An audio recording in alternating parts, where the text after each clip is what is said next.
Yes.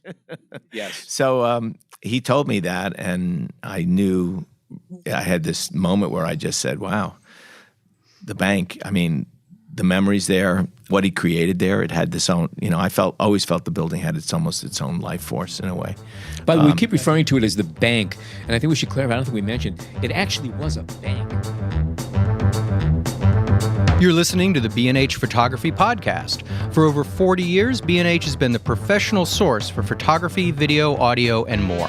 For your favorite gear, news, and reviews, visit us at bnh.com or download the B&H app to your iPhone or Android device. Now here's your host, Alan Weitz.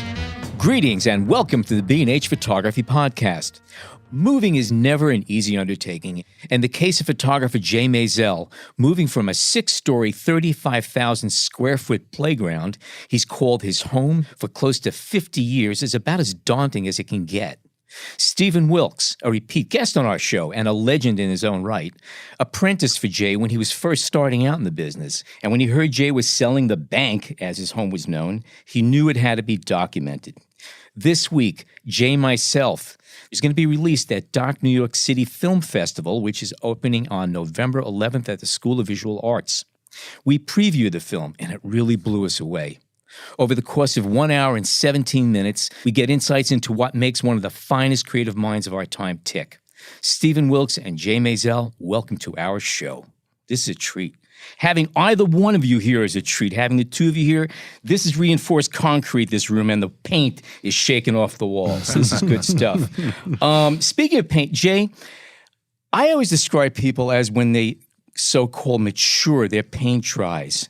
You're in your 80s and your paint is still real wet. Yes. What keeps you going? What's the story? Curiosity. I love it. You like one-word answers? Yeah. Good night, everybody. Thank you for joining. No, my daughter describes me as being, like a child. Mm-hmm. And one of my nieces once said, no matter how old you are, you're never going to be mature. And that's part of it. I would say I'm growing old, but not growing up. I think that's part of it. Yeah, that's good. That's good. Stephen, let me ask you, when you first came across Jay's photos, what was it that spoke to you? I mean, because we've read now and we saw in the movie that there was something immediate, enough so that you went down and knocked on his door. But what was it about the photos that spoke to you? I think there was it was kind of instantaneous, the way he saw light, color, and gesture. Like, it seemed like everything, it had this sense of humanity in it. And I just immediately connected with all of those elements, sort of, and there were things that I was being drawn to already at that point in my life. And when I saw his pictures, it wasn't just one picture. He seemed to be doing it consistently, no matter what the subject. He had a real point of view, and there was a real feeling. And I think that's what style is. I think it's kind of him in a way. That horrible word. Style, yeah. Well, I let me finish, okay?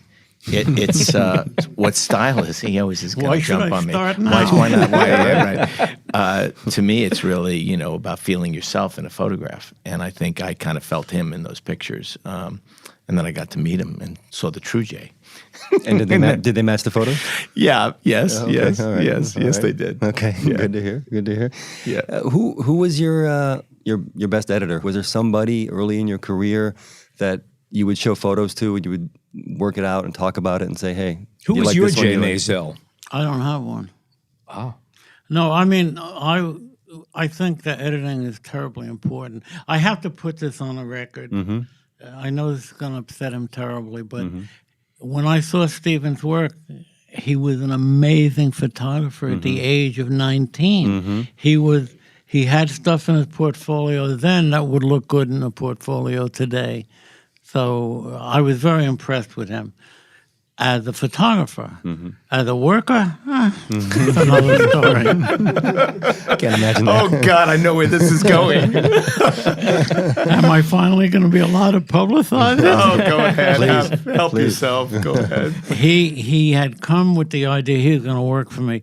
So I asked him, well, do you know bookkeeping and everything? He said, oh, yeah, sure.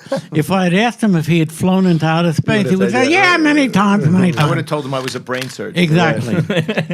So during the course of events, at one point, I had him doing bookkeeping for me, which makes me just as dopey as anybody. And he comes to me with a check to sign. And I said, why am I sending these people a check? They're an advertising agency. Well, I sent you a bill, and the bill is for $3,000 and change. And I said, Stephen, it's a purchase order. We get money. We don't give these people money.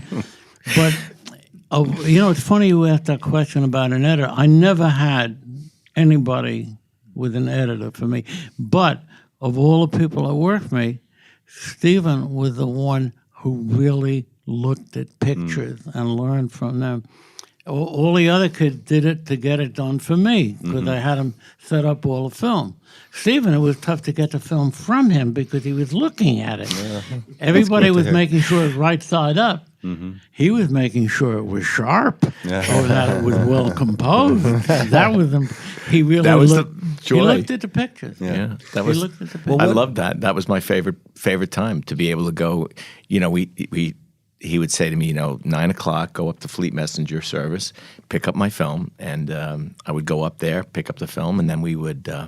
I'd go down. I'd get back down to the bank by 9:30, and I would set up usually 20 to 40 rolls, whatever he had shot, and then I'd go through every single roll, and we had these setup cards, and I'd write the name. But I would look at every picture, and then I'd call him. I go, yeah, I got the film set up. He goes, yeah, good. How's it look?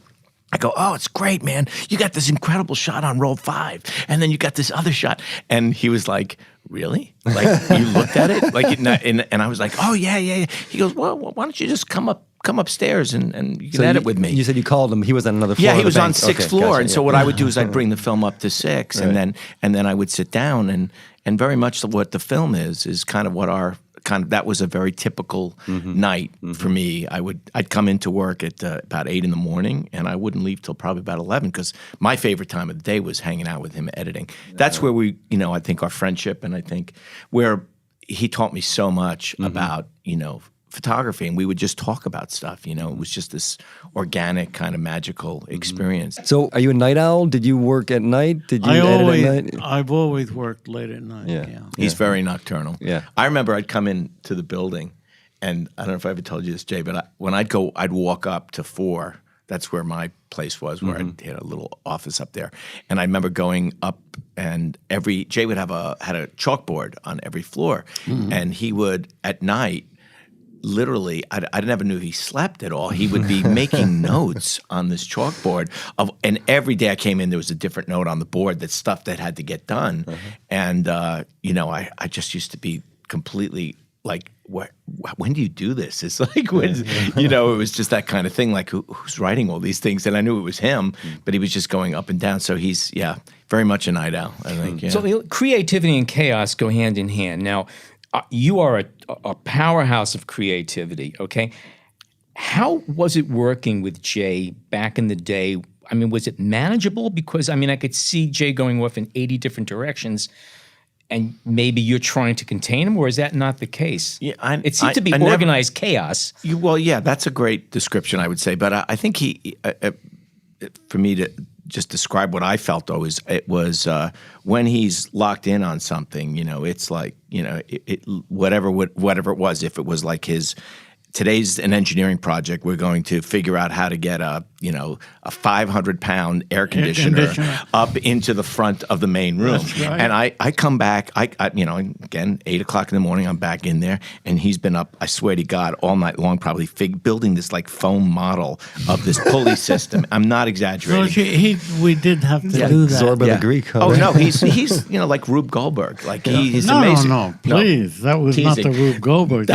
That was serious shit. I know, I'm teasing. He was more like Joseph. Yeah, no, like go ahead. Your other mentor, Bucky Fuller. Yeah. No, but that was the engineering side of Jay. I designed this whole It rig. was an absolutely amazing thing to witness. Going from his model to an actual like execution, it was incredible. But that's the way he is. He kind of like when he focuses on something like that, he really plans everything. But I would say I always felt that. In terms of photography, it was just like he's just constantly seeing things. So he always had his camera. I always said that I would say that he essentially documented almost every day of his life through pictures, And so like the opening, the film, when you see the slides, to me, that was the perfect description to set up what you're about to see. Because most people don't know the scale and the depth of his work. I would argue to say he's most prolific photographer in the 20th century. Well, Jay, go ahead. Yeah, go ahead. I'm listening. Well, I was going to ask, is that true? Do you feel, or what? On what days wouldn't you shoot? I mean, what? Oh, why would I not shoot? And that's what I'm asking you. That's what I'm asking you. No, why would I? I mean, the point of shooting is not because you're trying to accomplish something as much as you're trying to respond to something. So that, I mean, if you're doing something and something else intrudes and causes you to shoot, that's wonderful. I don't like to plan things. I plan a lot of things, but I don't like to plan my photograph. And so they kind of happen. And then if somebody wants to talk to me about it afterward and say, well, what's the story behind that? I was there. It was there. I shot it. All right. Fair enough. And basically, he's very different from me because on his first... I never went out with a lot of assistants. I never went out with a lot of equipment or anything.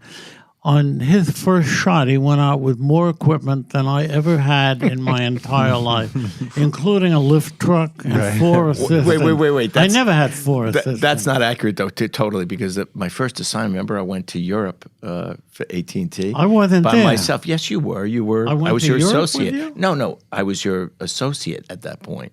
And it was my first job, and I went alone. I didn't have an assistant. I went alone, and I realized pretty quickly it's a good thing to have an assistant. But yes, I did evolve into that kind of a monster. I remember the first job involved a lift truck. I mean, I have really. I'm old. I have bad memory, and I've been telling this story for years. And I'm keep telling it, right? Unlike other people, I'm not just going to change the story because of the facts. Right.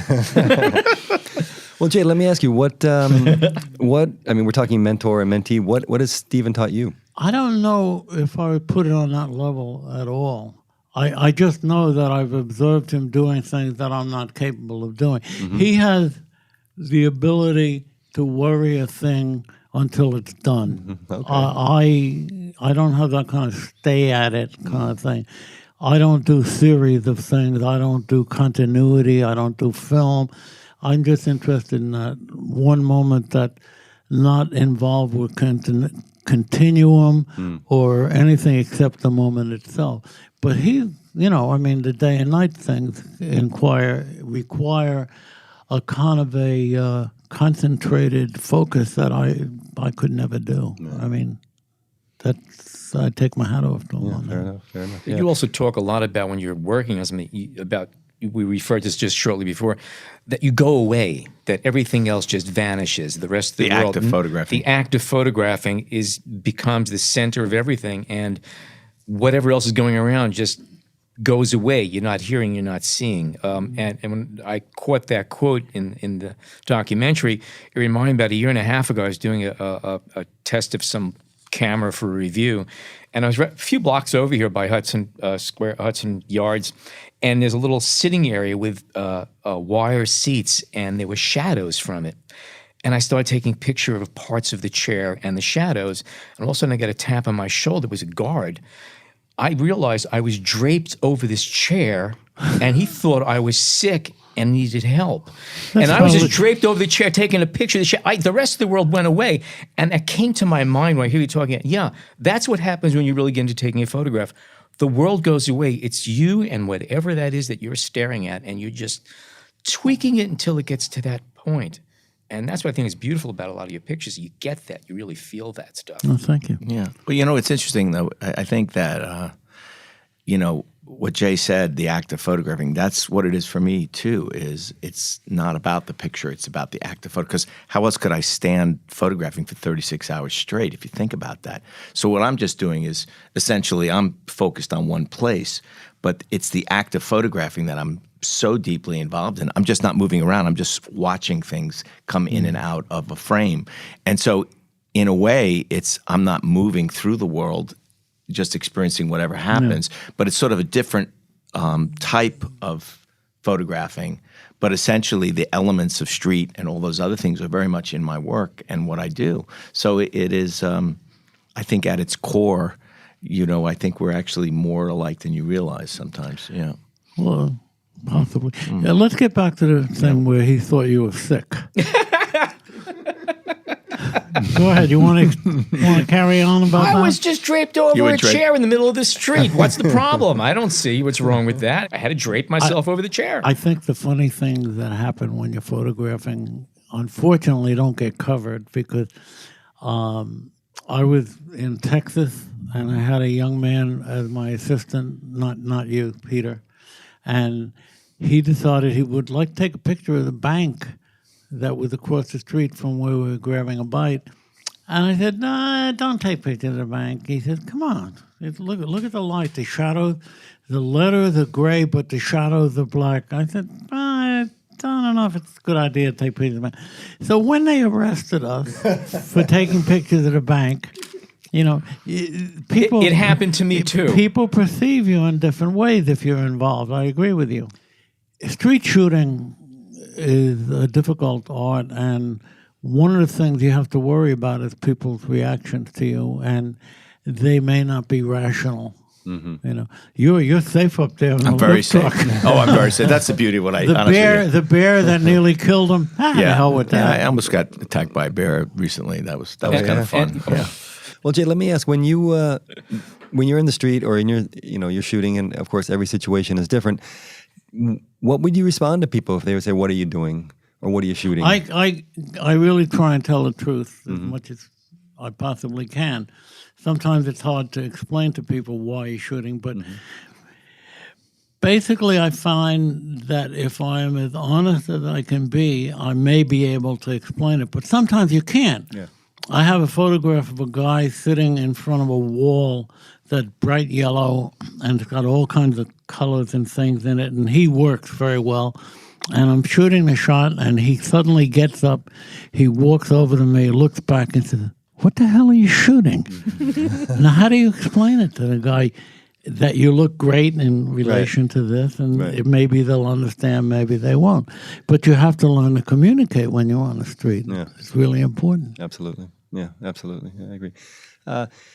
There's a part in the movie, a line in the movie where you said, when you came to the door and you came back, and he said, bring that Wilkes kid up to the second floor or something like that. And the Wizard of Oz. The comment was, you're really fucking good, kid, right? Yeah. So my question is, how does one simple phrase like that change someone's life?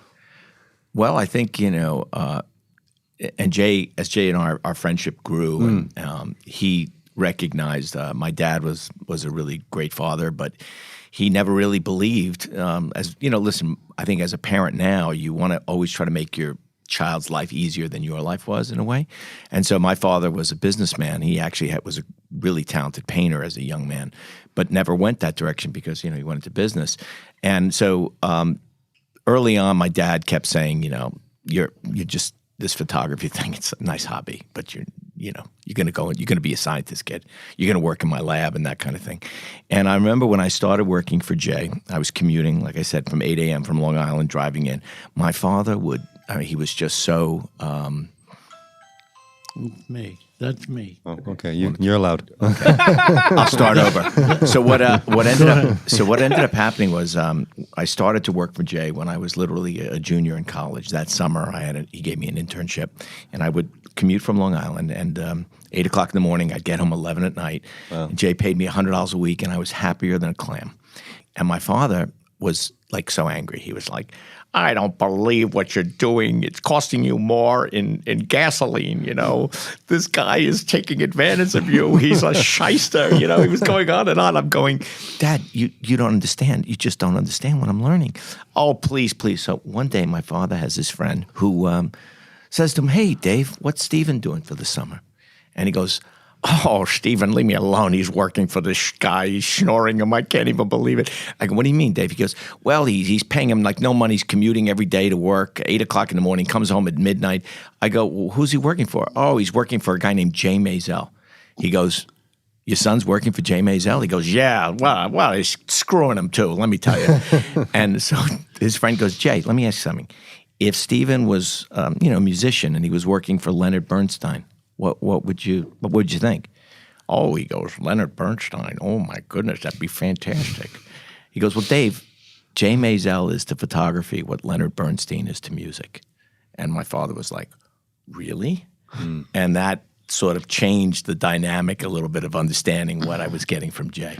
So Tell them what I did to the car. Oh yeah. So one day I drove the car in, and I knew Jay and I. Whenever Jay and I got into a car together, because we're so. One of the things about, I think, our relationship and friendship is that he kind of brings out the child in me. I have a child, but I kind of keep it a little bit more suppressed than him. We want when to I'm talk with to you him, about that. When I'm with him, I go full. I'm in full child mode. So the two of us in a car, I always said we need Taggart's dual steering wheels because we're so busy looking at everything. Somebody's got to watch the road. Right. So I pull up in my father's car. And Jay with Donald, with my identical twin brother Donald, and Jay looks at it. Hey man, he goes, and I had no idea Jay never drives. He goes, let me show you where to park. I'll take it. I'll park the car. And we get out of the car. We're waiting in front of the bank. He takes the car off, and within 15 seconds, right? No, 10. 10 seconds, he has an accident. Well, it's always better to have an accident with somebody else's car. Yeah, it was like so there they are, the twins, both going, oh my God, oh, Dad'll kill us, Dad'll kill us. I said, listen, I'll pay for whatever it is. You don't understand, we're not supposed to have the car. Yeah, we were we were full blown illegal. We were dead on arrival with the busted car. Yeah. Funny. So we were trying to convince Jay that this is a really bad thing. Jay, you may not see me again after this. So how long did the let's call it the mentor relationship last? And was there a moment where you could have felt, all right, I'm past that. Now we're talking as equals, or we're talking as professionals with each other. Jay made me his associate. Probably after when I got out of college, I showed him my pictures from China. That was the first time where he really looked at my work, and he goes, "Listen, man, you need to start doing your own thing." He was the one who really pushed me out, really. And I said to him, the truth is, Jay, I can't afford that really right now. I can't afford it. He goes, well, what about if you become my associate? And so he kind of offered me this incredible opportunity where, he would take a percentage of my income, and it was a healthy percentage. 90? Seems fair, yeah. Seems fair. It was 75% actually. It was a big percentage, and yeah. I couldn't get out of the relationship as fast as I wanted to. He was just doing so well, and I ended up he said it, and it was true. First 3 years in business, you're lucky if you make 25%. So Jay, set this whole thing up. And he said, I'll give you an office. You can shoot as much film as you want. And it was an amazing thing because he really, I think the greatest lesson was he really taught me my value. Because I think as a young photographer, you don't really understand what your value is. You might have really great pictures, but you don't really know what the market rate is. You don't want to underbid everybody. You don't want to cut everybody's throat. And Jay was right out of the gate going, no, man, that's not enough money. I go, Jay, I never thought I'd make that much money in a year, let alone in, a couple of weeks. And he was very, very much like, no, kid, this is what you charge. This is how you do it. And so it was really an incredible opportunity for me, and certainly I learned so much during that period. And then that was about 2 years of being Jay's associate. And then I think he was getting tired of me, and the guys in the office were probably who the hell is this kid? And so I decided, and my wife said, I think you need to do your own thing. So my wife Betty, who I met at that time, we moved into her studio apartment, and I ran my business off of a little fold-out coffee table for about 3 years until things kicked in. Yeah. You didn't answer his question. Okay. What was that? Did I miss? When did I feel? Okay, sorry. I kind of a roundabout way. It's okay. I think that I've always, over the years, continued to learn from him. Mentoring is a funny thing. I do feel that I reached a point where I started to carve my own direction. And so as much as, I think any assistant, if you're really honest, when you work for a great photographer in depth like I did, the first year, 2 years, you start making pictures and you can say, oh, that's kind of a Jay picture or that's a Stephen picture. And because if you've really given that artist everything you have, it's an osmosis that happens. And then what happens is there's this distillation where you begin to feel your own self come through. And with Jay, I remember there was a moment I showed you one of my slides, and it was a picture I did of a swimming pool ladder. It was called the Deep End. And he looked at this picture and he goes, like he felt me in this picture. I knew he did. And I felt me in this picture. And I knew that was something that, was different. I had suddenly defined where I could go as a photographer in a very clear way. And, like Jay said, one of the things that for me was always about developing projects, and he always encouraged me to do personal work. And so what I did it. I took full note of every time, he said, you're going to get successful commercially, and then you get on that wheel, and it's going to be very hard to get off that wheel. So I always carved out time, no matter what I was doing, to do personal projects. And I think as I started doing each one of those things, I started to get more and more comfortable with myself and who I was. And our relationship, I think, over the years evolved from that, Jay, did you take on anybody else the way you took on to Stephen? Because this is really an investment of time and patience and true mentorship. Did you do anything like this for anybody else, or was this Never. special? Never. I learned my lesson. Well, you should contextualize that a little bit. Stephen was really good. And it always has seemed to me to be a shame when people are really good and they can't get anywhere. So I wanted to make sure he got started. I mean, this is something I felt strongly. There was one guy who came to my studio, and I threw him out. And I threw him out because he was good. He was really good. I said, you're looking for a place to hide. Get out. Do your own work. Don't work for anybody else. And he published a book 6 months later, this guy. And I thought Stephen was so good that he needed to be helped.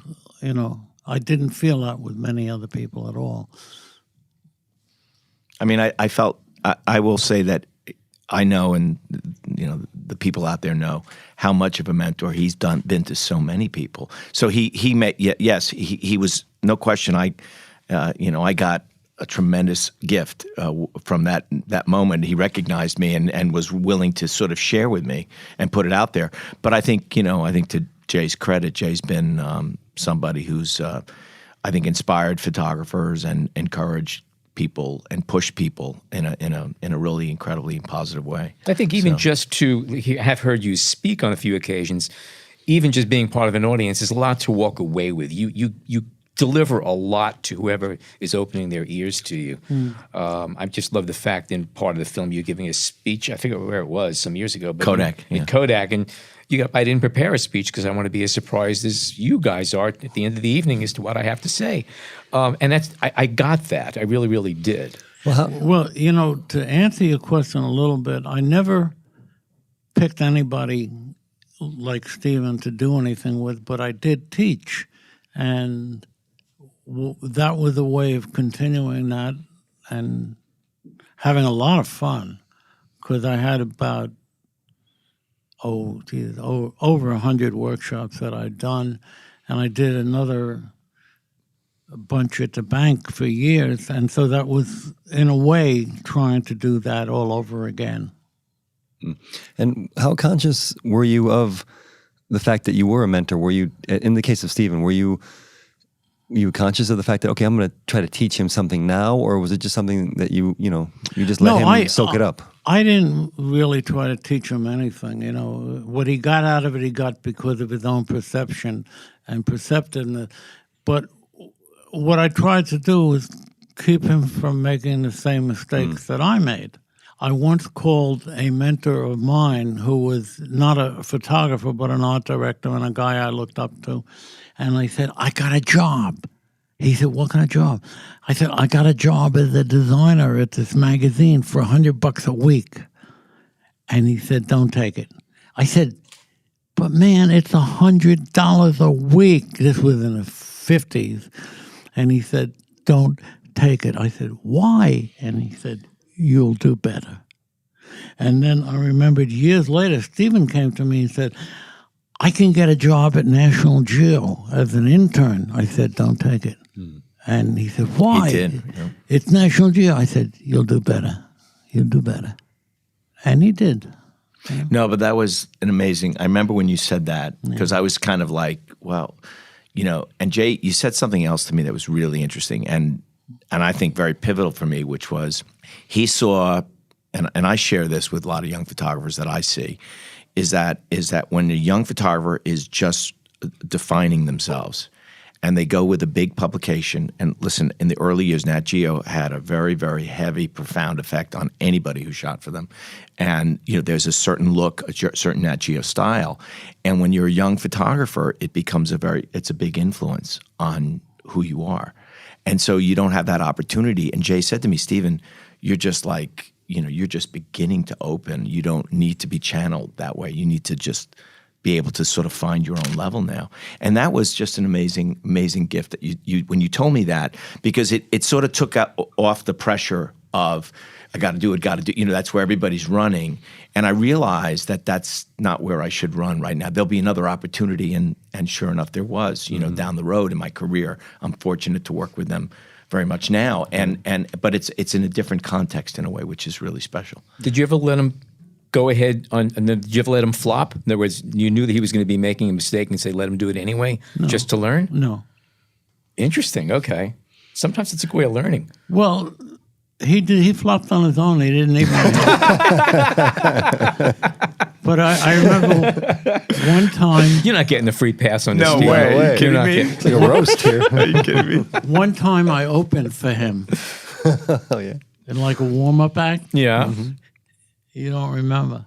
You had a photograph 30 businessmen. You were scared. Oh, he shitless. was unbelievable. Now I remember. Okay, this was fantastic. I mean, this was another one of the ones he saved my life. I had to shoot 30 businessmen. Let's be real. The room was smaller than this room, I think, or about this size. Imagine doing 30 businessmen with a backdrop in a room this size. I mean, it was. How tall were they? We had to put them up. We had to like we had little like a stage set so we could elevate them independently. And I had never done at that point. I think it was my first big group portrait. And I said to Jay, I go, man, I'm just scared to death, you know, because I never talked to a CEO before. I didn't know anything. I was just completely like, I'm going to have 30 of these like super important guys there. And how do I do this? And, you know, he came in, don't worry, kid, just watch. And he walks in. And again, it was one of those great lessons because he was Jay and he did not care about any of the fact that this is the CEO, that's the CM. You know what? It was like he didn't care who they were, what they were. He just, I am Jay Maisel. And, you know, how you doing? Do me a favor, move over here and keep your head up a little bit. And he was just talking to them like they were just, you know, anybody. And I was like, oh wow, okay, that's kind of how you do it. You know, you don't get caught up in, because everybody around all these big executives, they're always so nervous and anxious, and they make you hysterical. But when you meet the actual people, they're like, yeah, what would you like me to do? And I saw him, the way he sort of moved through that, and it was great. And I was actually, you're right, I forgot about that one. That was one of my scariest big shoots I've ever done. That was the first big group shoot. Yeah. I was once listening to somebody talking about being in a situation like that where they had a photo of some really high-powered people. And he was reminded before he went in, just keep one thing in mind. They hired you to take this picture, which means that you are as important as they are, and you have as much weight in that room as they do because you are there. More. Thank you. Okay. Yeah. And that's an important lesson. You don't walk in, I'm just a photographer. No, I'm the photographer who was hired to take your picture. Right. And I have to make you look good. Here's what I want you to do. Right. So I guess that's what the lesson was there. Well, Take charge. Jay, But it was the way he took charge. You know, That's it. I saw the way he acted, and that's like an incredible kind of gift to see, especially when it's your shoot. You know, when you have somebody come in there, it's one thing Jay's doing it, and I'm just the assistant. I'm busy. I'm worrying about the packs and the lighting and everything. But he came in and just like, you know, no, kid, watch. This is how you do it. You know, and it was pretty amazing. Was confidence ever a problem? I mean, have you been For me? in your own way? Oh, yeah, no. I remember it. There's an art director named William Buckley. Had nothing to do with the political William Buckley. And I got on an elevator with him by chance, and I desperately wanted to talk to him. And what came out of my mouth was confetti. It didn't make any sense, and it did. And yeah, I've had it, but then at one point I thought, that's not doing me any good. I might as well, take charge.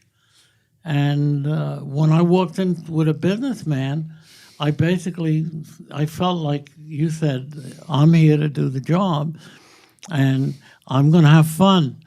And this guy's going to have fun, too. And if he doesn't, fuck him, Because I remember I had the chairman of IBM, and I really like to make it as easy as possible for these guys and direct them to do things that will make it comfortable.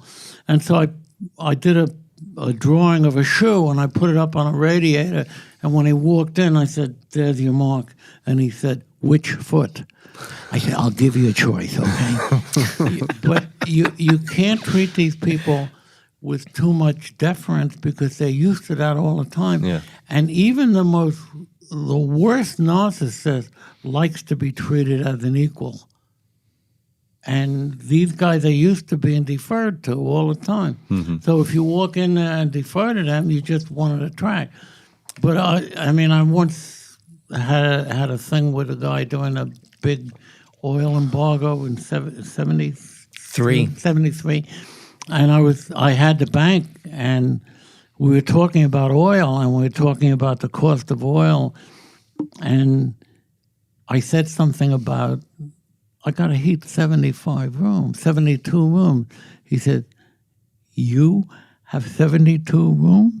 I said, nobody said you had to be the richest person in the room, And I owned him from then on. Right. I mean, we were buddies.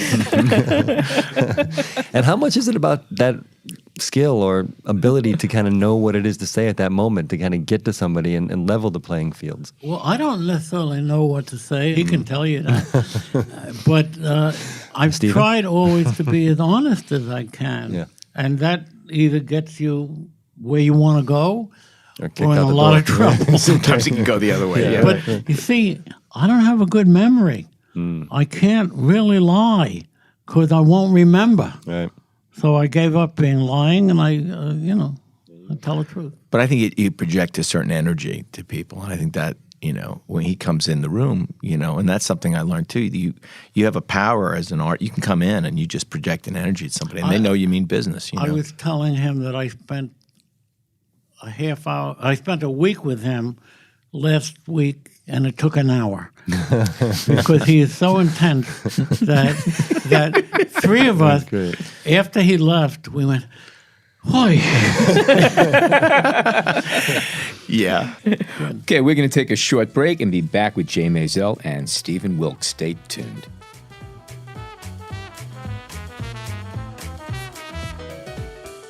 We hope you're enjoying this edition of the B&H Photography Podcast. Send us a tweet at BHPhotoVideo, #BHPhotoPodcast. We are back. Stephen, during the break, we started to have a conversation. We had to put a stop to it, and because all the good stuff was coming out. And you were talking about that you had a relationship with this building, having grown up there in a certain sense and got your start there. And you always were telling Jay that if you ever sell this building, you got to let me know because we got to make a movie. And then one day you got the call that the building is being sold. Yeah, I used to actually just tease him, and I'd say, if you ever move, I got to film the move because it's going to be the mother of all moves, And he used to crack up, and, we just make fun of it. Like, there's no way I'm moving. And then, I moved. He moved. And then I got that phone call, and, something just came over me, like, immediately because,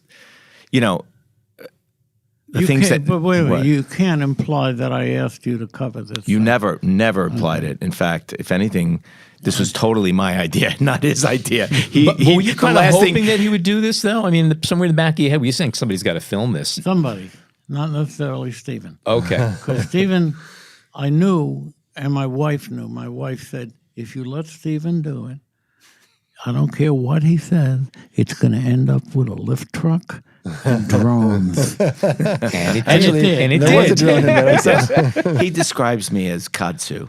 He allows me into the space. And Well, you then got to I explain essentially- what kudzu is. Well, most people know it's this No. weed An that's growing. invasive, An invasive species. that I'm doesn't an- belong here and eats and everything in it its takes way. over everything. Impossible to destroy. Yes. Yes. So he told me that, and I knew I had this moment where I just said, wow, the bank, I mean, the memories there, what he created there, it had this own, I always felt the building had almost its own life force in a way. By the way, we keep referring to it as the bank, and I think we should clarify. I don't think we mentioned it actually was a bank. Oh, yeah. The Germania Bank of New York. It started out being Germania Bank, and then when Germans got unpopular in 1914, it became the Commonwealth Bank. And when banks got unpopular in 1931, it was sold, and manufacturers Hanover Trust bought it. There, the 14-year period, I've been too lazy to investigate, but I bought it from manufacturers Hanover Trust, who did not use it as a bank. They used it as storage. Okay. All right. So therefore, it's the bank. Yeah. Okay. Yeah, so he mentioned this to me, and I just immediately thought, my goodness, that I've got to try to capture it before he starts, packing everything up. And I sort of realized pretty quickly that this was a unique opportunity to use the move. And torture me. Torture Jay, but really to tell his life story in a way, who he is as an artist, the way he sees the world, and also, connect to the sort of dynamic that we have, our relationship, our friendship, being It my all mentor. comes through. And by the way, the life of the building and your life are definitely entwined. I mean, that had to be a rough transition in so many levels that we could. And he helped it. He helped the transition by bringing people to photograph my despair every day. Yes, and he, to his credit, he, eventually gave in. He acquiesced, to our constant, But there were days we'd go in and, we'd in the president's office, and Matt, his assistant, would go. We don't know what we're doing, so just wait. It'd be 1 hour, 2 hours, 3 hours, and then Jay would say, "Okay, I'm going to be moving this now. You guys can come up." It was a very sort of slow process, I would say, but I think he really did trust us to do what we did. And one of the things I wanted to do was I would set up these interviews with him, and that became really an important element, obviously, in the film, as because the structure that we have is, move, interview, move. It kind of creates its own little narrative. And when I would do these interviews, I was really referencing the kind of conversations that Jay and I always have, and that few people really get to share those kind of things and go that deep in terms of photography and what he does and how he does it. And then I started to realize that I wanted to go and explore things that I never really knew about him. And, what was great was that even though in the beginning of the film, he's kind of like, playfully going, "Really? You want to do that? I can't do that." He eventually did it. And I think that's what's really special about it. But it is for me, I wanted to take you to a place. I wanted you to experience this magical place, the bank, that I experienced, and really also share with you, I think, all of the great lessons he taught me. And so in a strange way, I feel like I get to mentor the audience in a way through telling Jay's story. Absolutely. Well, one thing that's interesting for me in general is I imagine for you, the space itself probably holds as much emotional memory for you as maybe for you, because absolutely. you know, Jay, this is true. My wife met Jay before my family met Jay. I remember bringing Betty to the bank, and he walked over to her, and he was always curious, who you dating, and he literally looks at her, and he drops his glasses just like that, tilts his head down. He goes, "What are your intentions?" And so, my God, he was quite paternal. He was, he really wanted to make sure this girl, wasn't going to take me out of my orbit, and so, and then he he loves Betty, and Betty loves him. I mean, so the whole movie is a love story on many levels. It's a relationship between you two guys, and there's a definite love between the two of you. Okay, call it friends, call it father, son, call it whatever you want. a bromance, yeah. A bromance, but okay. No, but there's a special relationship they have, and then you have the relationship that each of you have to the building itself, and then relationship to the pieces and the objects. I mean, you pick up things that you found on the street and you start talking about them. These are like mundane pieces of crap, but you, and by the way, I'm the same way. I pick up little treasures all the time. I don't have the room that you have.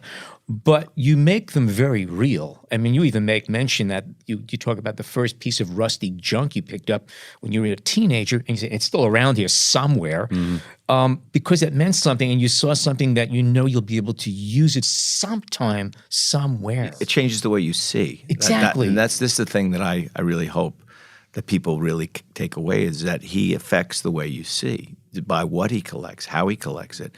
And also it's this idea that there's beauty in everything, and I think that's the part of looking that I used to, I remember when I was first assisting him, and we were in a terrible rainstorm, and it was in the autumn, and you got out of the car and you go, okay, man, there's a great freaking picture here.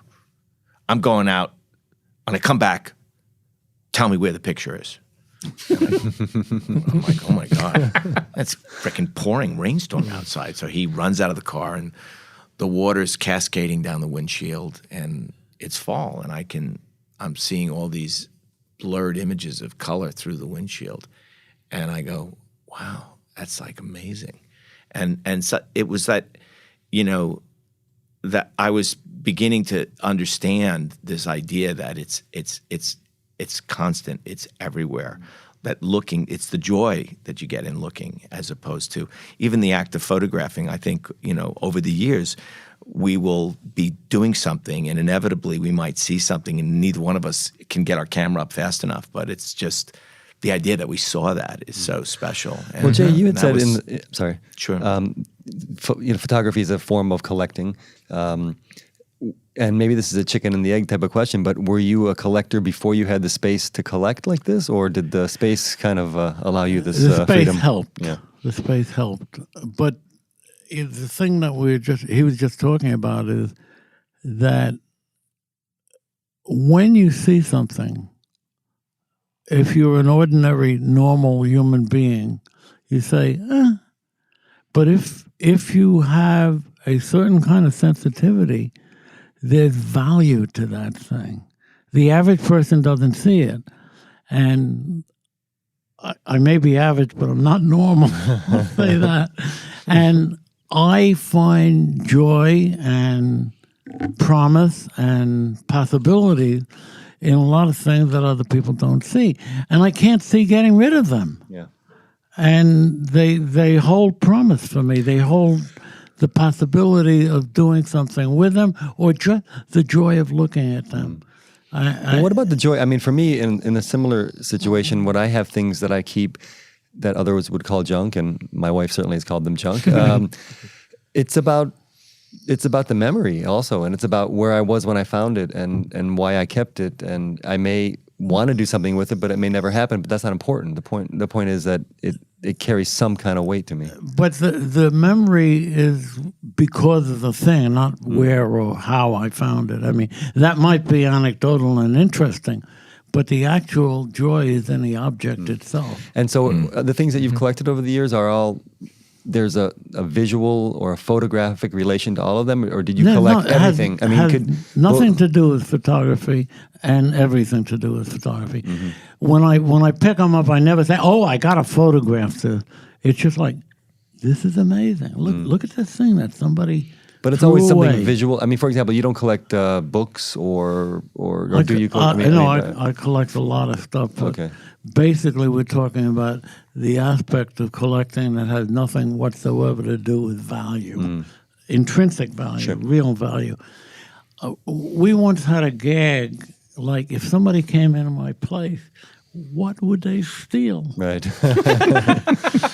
They would go nuts. Well, there's the good line in the movie where the mover is speaking in Spanish. Oh, they go, and they're like, giggling, and you see the subtitles. Right, like you're saying this is garbage and this is for storage, and he's saying, wait, this is the stuff that should be storage and this should be garbage, right? You know? Exactly. Well, my editor discovered that, Armando Croto. It was like, I was hysterical because he speaks Spanish, and he's like, wait do you hear this? I'm like, oh my God. I was wondering what they were giggling about. Right. So. Yeah, that was a great moment. We had a woman who did cleaning for us, and she was very assiduous about trying to know the difference between what was what. And at one time, we never had any cockroaches in the building, never. The water bugs ate them. And the water bugs were huge. And the water bugs lived in the basement, and I never killed them because they stayed there. Right. If they came up, they're dead. Anyway, one day, this woman comes to us, and she's holding in her hand a giant water bug. And she looks at my wife, and she says, art, decoration, or garbage? What'd you say? I wasn't the one that was there. She Oh, asked okay, my that's the wife. wife. Okay. But there's a thin line. Sure. There's a thin line. You know, like some people have accused me of being a hoarder, and I'm definitely not a hoarder, because my definition of a hoarder and a collector is a hoarder is ashamed of what they have, and a collector is proud of what they have. Interesting. Yeah, that's Good very point. true, actually. Yeah. But also, he's a compulsive organizer. I mean, you know, he when he tells that story, 4,800 file cabinet drawers, Jesus. that was incredible. But the thing that's interesting, I felt about the bank, a friend of mine recently said this to me, and I think it's really interesting, is that he said, do you think Jay made the bank, or did the bank make Jay? And, you know, I started thinking about it, and it's kind of like, you know, the bank for Jay was, I see Jay as this young little plant that he, you know, somebody gives a lifetime supply of Miracle Grow to. That's what the bank was.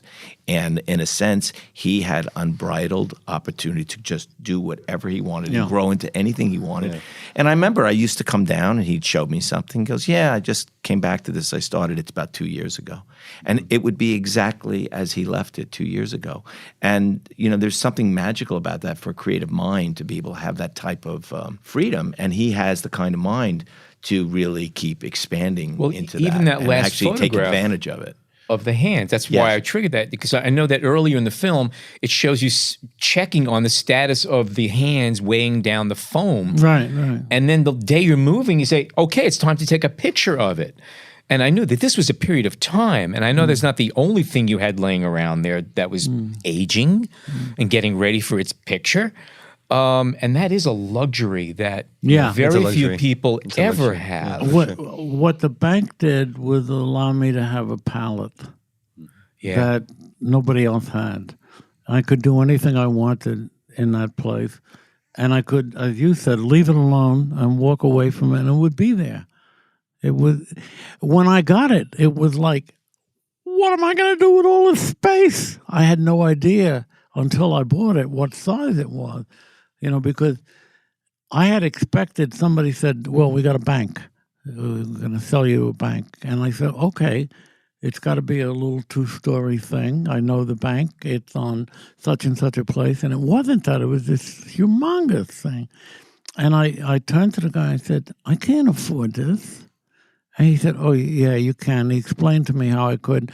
What I didn't know is he underestimated everything by about 300% in figuring everything out.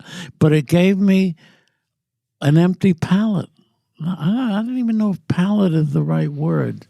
No, it was like a canvas, really. I mean, it was a three-dimensional canvas. It was three-dimensional canvas. And I think, you know, when I first walked in there, my impression of it was I was looking at sections of his mind. That each floor was some other absolutely thing that fascinated him, and he was literally going through like a deck in a way. It was kind of astounding because I'd never seen anything like that. I mean, every floor was something different, some other kind of thing that he was collecting, that he was creating something with. You had all the woodwork, you had the room full of glass, and it was like Macy's. Color, you got the ladies' section, the men's toys, shoes. Yeah, it was unbridled. Actually, I'll tell you something that I've never mentioned to you before, but one of the influences on that was that I knew Charles Eames and Ray Eames. I mean, only superficially, but I went to their place in California, and they had rooms full of things. Everything was a different room. And when I got to bank, I said, I can do that. I can do different things. I don't have to just do one thing. That's great. I didn't know that. Yeah. And when I bought the bank, I didn't have any money. I mean, I tapped out on putting down a day in payment. And so when I didn't have any money, I would buy the biggest amount of volume I could for the least amount of money. And I think that was filing cabinets, right? And I began this filing cabinet obsession because it was the best way to store things. And little by little, I started filling the place up. And I didn't want to, and I did. And how many file cabinets did you openly fill? Well, we don't know how many file cabinets we have, and that's one of the big problems right now. We are going to move back into the place at 181, and I'm at 177. And The sequel. I don't know what I can remember about 80. And we're talking about big files. We're not talking about little things. And it horrifies me to think that when I get it into this place, I won't be able to walk. Well, I got to tell Do you. you visit the? I'm sorry, do you visit the storage space now, where the stuff is, or? I visited once to try to press the shit out of me, and I got out of there. But I'm going to have to go label everything. Okay. The amazing thing is Jeff Dunas tells a story, which is pretty funny, of when he first moved to New York. And he's like, yeah, he wants to get some filing cabinets, some architectural files. He's got it all figured out. And it's like, pretty early on in New York. Most guys are not really into that stuff. And he goes down to the Bowery, and he goes, I think there's a place on Canal Street. And he walks, and he'd heard this guy has more than anybody. This is the guy that you're going to buy, stuff from. And Jeff walks in, and he says, hey, I'm a photographer. I'm looking for a certain kind of flat file. And he starts describing. He goes, sorry, man, can't help you. He goes, come on, you really? I mean, you must have stuff. He goes, no, anything that I get my hands on gets delivered to 190 the Bowery.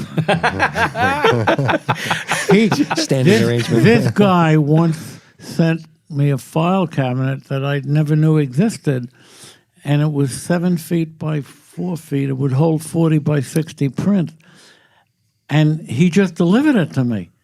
And I called him, and I said, what are you doing? What is this? He said, I'll be damned if I was going to unload that fucking thing into my place and have to reload it to send it down to you.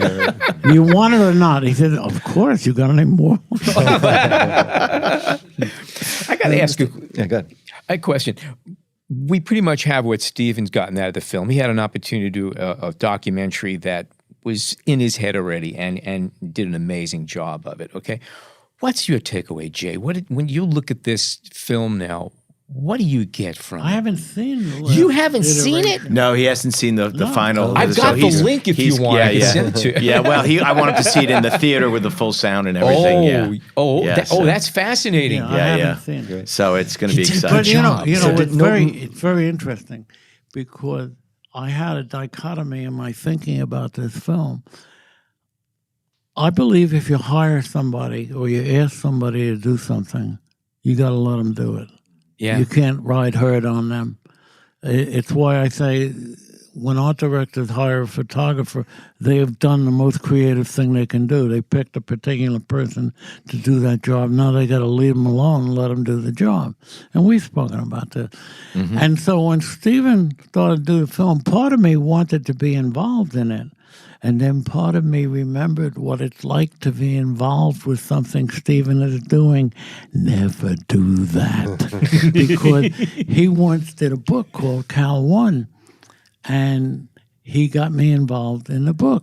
I didn't help him in any way. I mean, he did the whole book. But like he would say, should I use this or that? And I would say... Let's show him pictures, yeah. That every fucking day for 32 years... This went on 9 million hours a day. It was horrible. And so I thought, if I ask him to let me get involved in it, it could be that all over again, and my life is ruined. So I've never had anything to do with this film. This is his baby. This is his. This is his creativity. So speak a little bit about the process. Can you tell us some basics in terms of how many people came in? How big was the crew? Well, we had a great team. Yeah, I had a really great young cinematographer, Jason Green, and assistant of mine, Chris Yanich, who really were involved on a daily basis on the whole project. And then I was blessed. I get a great young producer team, Emma Tammy and Henry Jacobson of Mind Hive saw the teaser. And the reason they got interested was because I'm blessed to have my daughter is just a wonderful creative who helped really shape the teaser, and that really showed people that this film had real potential, that there was a real story in this. And that led us to, I had a great writer, Josh Alexander, and my first editor, Armando Crota. And then second editor on it was Daniel Horwith. Just an amazing team. And then finally Doug Blush, who's this Academy Award-winning, two-time Academy Award-winning supervising editor on the film. So when you and then of course my wife Betty, who is executive producer, and just she's the one who makes everything really happen. She stirs the whole drink. So when you're lucky enough to have those kind of people involved in a project like this, it just really elevates it. Was there a production schedule? I mean, I'm sorry. Yeah, go ahead. Was it all? Were all the interviews done around those last few days of the move? And Yeah, the last weeks we did. Well, it was about 5 or 6 months of filming, and then after that, I started. We were trying to really begin to shape the film, and then we had some downtime because I was doing a whole bunch of day to nights. Because I'm finishing my book right now. It's going to be published in the spring next year. But what do you do in your spare time? Yeah, so this is like the fact that I was doing these two things simultaneously was pretty overwhelming. And then, one of the things I really wanted was I really felt excited that we got this story. Once we sort of had the story fleshed out and we had this narrative going, then it started to become, okay, the archival, how do you and so I started doing research, and I got friends of Jay actually would send me emails. Hey, Steven, Matt, and I forget his last name, sent me the Kodak thing. That's how I knew about Kodak. And I ended up getting all this stuff, these sources, and once I started finding the early footage of Jay, that really started, creating a You shot some of that early Yeah, I footage did. too, right? In Which is pretty 1994, it was amazing. amazing that I actually found that. He couldn't believe it. I shot that with one of the earliest Sony video cameras in 94, and it was when Amanda was born. She was about 3 months old. And I remember filming it. I remembered filming it, and I went through all of these the 1 inch or what they were, the half-inch, video tapes, and found that, and it was like a godsend because it still, the quality was still there, and we were able to incorporate it into the film. How often would you guys see each other in, let's say, in the past 10, 20 years? Because you were up in Connecticut, correct? And your career's taking off, you're traveling. Were you guys... Well, I always love to try to get him to Connecticut, but that's like going to Abu Dhabi for Jay. He doesn't really like to leave the city. And but we would talk. We always, we talk at least, every couple of weeks or every week even. And it's been more like that since the film, obviously. But I'm always, we're always, connecting or talking. I always check in on him, see how he's doing. How much did you shoot compared to, the movie is an hour and 17 minutes. How many hours of footage do you there's have? over 3,000 there's probably over 60 hours of footage. Yeah, we could cut a whole separate. I mean, the interviews are really, crazy how much stuff we talked about and things that we went into. But one of the things that I think for me about the film that's really important is that he's a very complex man, and I think that one of the things that sitting right here. Yeah, but that's okay. He's very charming, but he's very Quotes around the complex. complex, Yeah, Just play with your rubber band ball. Be happy. and that is that this idea that he's got so many dimensions. And so I started to me, like in everything that I try to do with whatever I do creatively, it's about creating depth and story. And I want you to discover something new every time you look at a picture of mine. And with this film, it was really important. I want you to discover something about Jay, every time you look at this film, that it gives you something back. Did you discover anything that you didn't know? Yeah. I mean, one of the things that was kind of interesting, and it's not in the film, but when we did that interview, I had read a story he had done. It was for Cooper Union. They had done a little interview, and Jay mentioned in the interview, he said, he had a mentor in, Ernst Haas was a mentor of his, and Irving Penn. And I thought, wow, I never knew that. And so we sat down in the bank one afternoon and spoke about that for a little bit, and that was really interesting. Hearing Jay speak about two other really well-known photographers that I never Ernst knew. Haas, by the way, last I mean, week his name came up in discussion in a podcast, so it was interesting to have his name come up twice. Well, these were not mentors in the sense that I had contact with them. Yeah, exactly. But you saw their But pictures. they were strong influences. Strong influences. Yeah. And that was really an interesting thing to hear him say that they had such a profound effect on him, influenced, And did you they find may not have that known that they were mentoring him. in the interview process, and maybe both of you can speak to this, was it, did ultimately you get to the point where you felt like it was a real conversation, like the conversation you might have had without the cameras on and stuff like that, or was that... Yeah, I mean, I think they were really, we did a lot of interviews. I think when Jay starts talking about color, both of us, I just love hearing him talk about color. And so much of what I was hoping to do was the subtleties of what is going on behind Jay. You see Albers through his, his collections, and that's kind of magical in a way because you see how it transcends his whole, the way he lives in a way. And then I think to me there's certain moments in the film where Jay and I think this is true in anybody, where you have a conversation with somebody and you get to a certain point and then that person just like is willing to open and let go of some things. And I think that happened in the film. Jay talked about your dad. I thought that was a really special moment. And I think those are the things that I think you walk away with too. There's another level really of trying to understand what motivates an artist in a way, like how you deal with things that are difficult, sadness, stress, things that are painful, and how art and for Jay looking and for seeing and photographing just makes that all go away. And I'm very much the same way. I mean, I feel that way, that a lot of my pain as a kid, my escape was to run out and take pictures. So, and I don't think people who may not really understand that, I think we'll walk away with that. How old were you when you started taking pictures? I was 13. Yeah. That's very early. Yeah. I remember you said to me in the elevator, son of a bitch. He goes, I started when I was 18. You said 18 or 21, I think you said you started. Yeah. Was it 21? About 21. 21, yeah. 21. That actually reminds me, I wanted to ask just a simple question, and it's not even simple, but it's just throwing it out there. Someone talk about that elevator. Say something about it, because it seemed to be... I mean, how many times did you go up and down that elevator? A lot. And he was... There was a certain sound, like the sound of the elevator, I'll never forget. And that first moment when Jay kind of picked me up, I had no idea that this was... Jay was one of the early adopters of the clapper. So when I came up into the building, his assistant said, just go up to 2 and wait there. And I was like, okay. And I get up to it was the second floor, and it's pitch black. And I'm like, I can't see where I'm going. And he goes, clap. And I go, what? He goes, clap. So I clap, and the lights go on. So then I go up to 2. This is honest to God true. So then I get up to, the second floor, and I'm in this, like, another museum. I mean, it's like an ocean of photography, seriously. It's unlike anything. And I always said to people, whether Jay meant it or not, the setup, because he kept the bank on the outside, so never did anything to it, let the graffiti artists do whatever they wanted. The windows were kind of closed up. You couldn't even see anybody live there. And then you'd come in through that MIG door, and I hope that feeling when you see that in the film, you understand how breathtaking it was, because it's, I really felt it was like the Wizard of Oz of photography. Just giant dye transfers everywhere, 50-foot ceiling. It was unbelievable. Did you have any stuff of the basketball? Oh, yeah. That's it. Absolutely, yeah.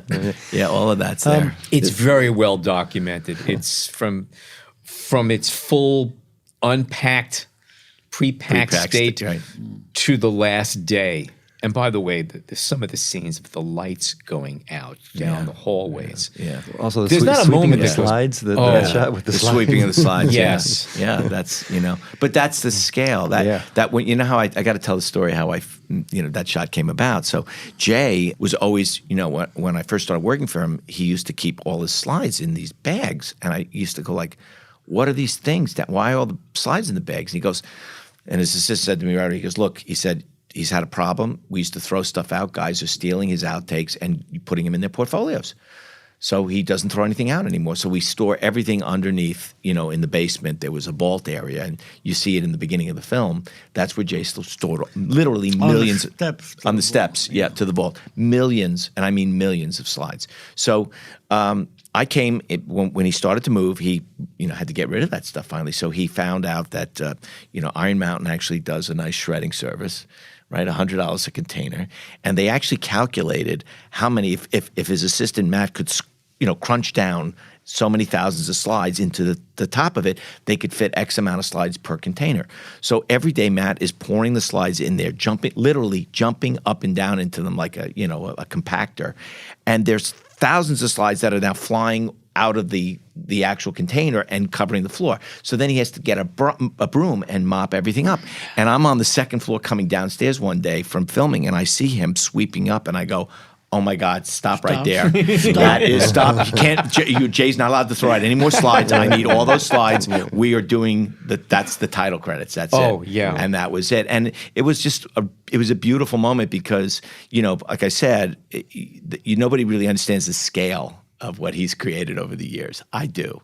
And so, but that shot gives you a little inkling of just how many photographs this man has taken over 60 years or 70 years. And I think it should be clear, anybody who sees this is not his filing system. No, definitely not. These are his outtakes, yeah. Do you remember the last shot you took in the bank? No. But it was probably Steven trying to get me to do something that I didn't want to do. Well, wasn't it the hands on the hands? Yeah, that was probably the last. That was taken the last day in the movie, in the film. Yeah. And I think one of the things that was really special for me was watching him, in all this chaos. And I mean, it was overwhelming in a lot of ways. But he always he had this hit list, like a punch list, like a contractor punch list. He had a picture hit list, and he was going down his hit list, and he knew the ones he wanted to get. And my favorite really, Jay, was the ice crystals. Because we were talking about it, and I love that series so much, and I know how special it is, and I didn't know if it was going to happen for us, and we got this really bad cold snap right towards the end of the film and the move, and I looked at Jay and I go, "Do you think we'll get ice crystals?" And he looks at me and he goes, "Listen, man, I got to turn the heat way up to get those," and I go, "I don't think LA is going to be very happy," but I go, "Do you think you could do it just for the night? I'll set up a camera, and then I'll be in here early tomorrow morning, and you could photograph it, and I'll film it." And all right, man. So he does it. He does it. Doesn't tell Linda, and he turns the heat up, and sure enough, baby, bingo, the ice crystals. It's an amazing piece of work. It really, Thank really you. is. It's an accomplishment that I think both of you could just love forever. Well, His film. Well, thank you. I had nothing to do with the film. But he's the ultimate subject, really. I wanted to be able to tell his story. He has not told you how unwilling a subject I was. Yeah, that part I didn't get into. I think we but get the sense. the beginning. You get it in the film. Yeah, you get a you're little getting bit it. in the beginning of the film. Do you guys really know what you're doing? Jay, did you ever shoot film? Did you ever shoot motion pictures? I did a little bit, but it's not for me. Not for you. I don't really work well with others. Yeah. And you have to work with others when you do film. Yeah. Yeah. It's totally a collaboration. Oh, yeah. I have a question for you that's not even related to the film, but you always have a camera with you. I did. I used to. Yeah. Used to. Yeah. Now, I also noticed that you were using DSLRs, and I was just curious to know, do you use a phone at all to take pictures? Now? Yeah. Yeah, because I can't really work with the big cameras. I have difficulty holding that kind of weight and standing up and taking pictures. So what I've been doing for the last 3 years is editing what I shot for the last 60 years, because I have a chance now, because I can't go out and shoot. I have the possibility of being my own archivist. Right. And so I put on my website everything that I shot in foreign countries, in New York, in the bank, And it's a privilege to be able to look back over that stuff. Most guys don't do it. They keep working and they die.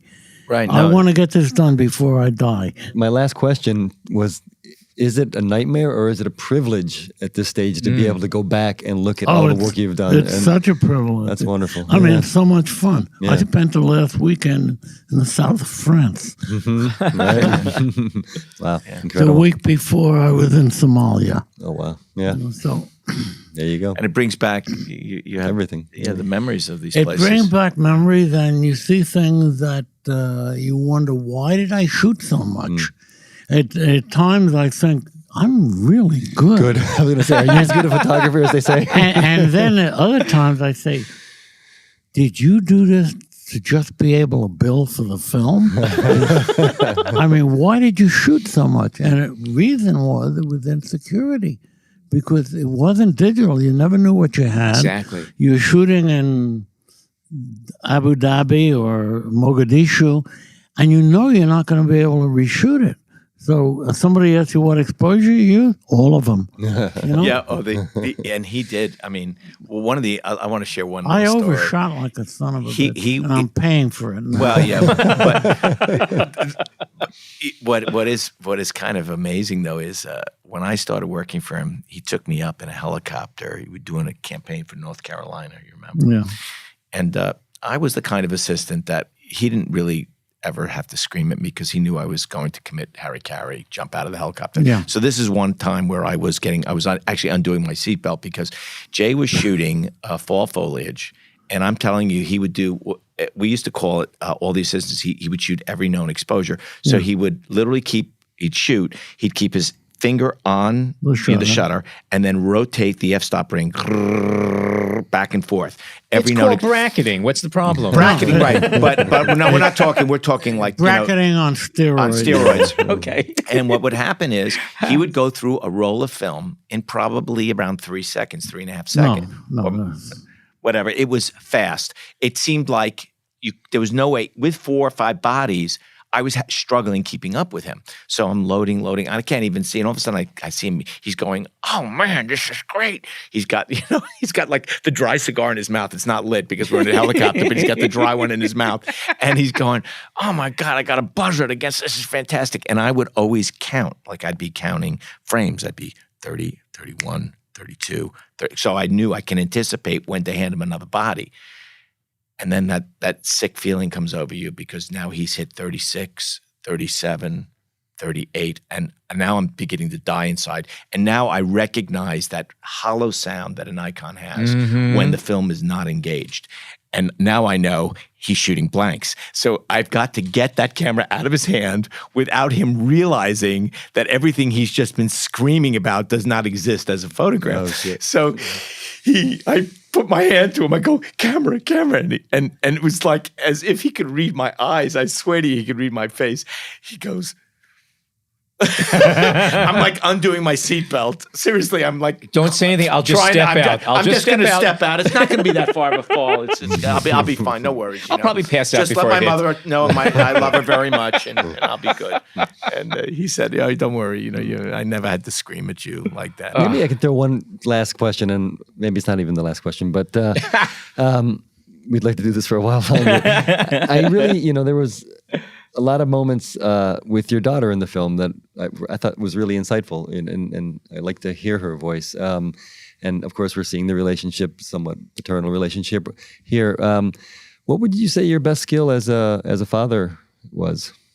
My Your best, skill your as a talents. father? Yeah. Ask her. She doesn't think I have any. Oh, really? Okay. that's Well, how about as a mentor then, as a father figure? Actually, I'm incredibly proud of this kid, and one of the things that she's really capable of is more sardonic humor than even I am capable of. So you taught her well. More sarcasm, more acerbic stuff, and I don't know what I did right, but she's amazing, and I don't take any credit because her mother did most of the work because I was away a lot of the time when she was growing up, but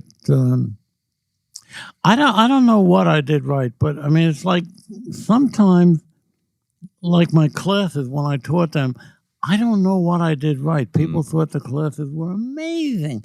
I have no idea what I was doing right. And I think it's the same thing with the kid. Yeah. I just Being incredibly proud of her. Maybe just being yourself is what it takes, right? Well, I think I think he has an ability to, it's the way he inspires people in a way. I think that's the thing. He pushes, makes you think about how far you can go and what you need to do there. I mean, I when I started working with him, I thought I worked hard, but he kind of redefined the work ethic. And I think those are the kind of things that there's no secret to any kind of success in life, But I think I remember very vividly, he used to say to me, your talent means nothing, kid. If you don't outwork everybody, you're just never going to get to the 3%. And that's a lesson I shared with my own children. And I think it really impacted them. So in a strange way, he's actually mentored my kids. Yeah, there you go. Yeah, so too. So it's been, I think, he doesn't acknowledge it, but believe me, that's pervasive. And I think So the movie is coming out this week, and it's being premiered where? At Doc NYC, on Sunday. We have a screening at 4:30 p.m. That's Sunday, November 11th. It's at the large SVA Theater. So, and I believe if you can't get tickets, there's going to be an additional screening that's on the website as well on the 13th at 9:45 p.m. Any plans for a commercial release? Oh, yeah. I mean, eventually, we're right now in the throes of the whole festival thing, and so we're really thrilled to be world premiering here at Doc NYC, and it's a great, great festival. And if you go online to docnyc.com, you'll be able to purchase tickets. I think you guys will have a hot link. One thing that's definitely worth noting is that this is not just for photographers. I think anybody who's into the creative arts, who's into visual arts, who wants to know what the creative bug is, what makes people do things like take pictures of stuff. I think you get it after this. And it's also a beautifully crafted film if you want to know what good editing is. The music is even beautiful. Thank you. The soundtrack. Let me say one thing. I didn't mention Joel Goodman, who's an incredible composer on the music. So I got to acknowledge it was Joel. Great. I was very aware of that. Yeah, Joel's a genius and really brought so much to the film. So that, this is what you learn about, for me as a novice filmmaker, is that all of these elements, all these, you're fortunate enough to work with really good people that have a real talent. And I think the one unifying thing that I looked for in everybody that I, really chose to work on this project from the beginning was, are they passionate about this idea, about this film? And that's really what I try to do, is just bring people who felt the same kind of passion that I did for this project. And I think that transcends the film in a way. And one little heads up for those of you who are into history of film, there is a wonderful Rosebud moment. If you want to know about the name of the film, Jay Myself, watch till the very end and you'll have a good chuckle. I promise you. It's wonderful to the last frame. Thank you both for being here. Jay Maisel, Stephen Wilkes. It's a pleasure having either one of you here and both of you here at the same time. It's just a treat. If you are not a subscriber to the B&H Photography Podcast, what you waiting for? It is free. It's terrific. Subscribe on Apple Podcasts, Google Podcasts, Stitcher, Overcast, Spotify, and you can find us on the B&H website Explorer. For now, on behalf of Jay, Stephen, Jason, John, and myself, thank you so much for tuning in today.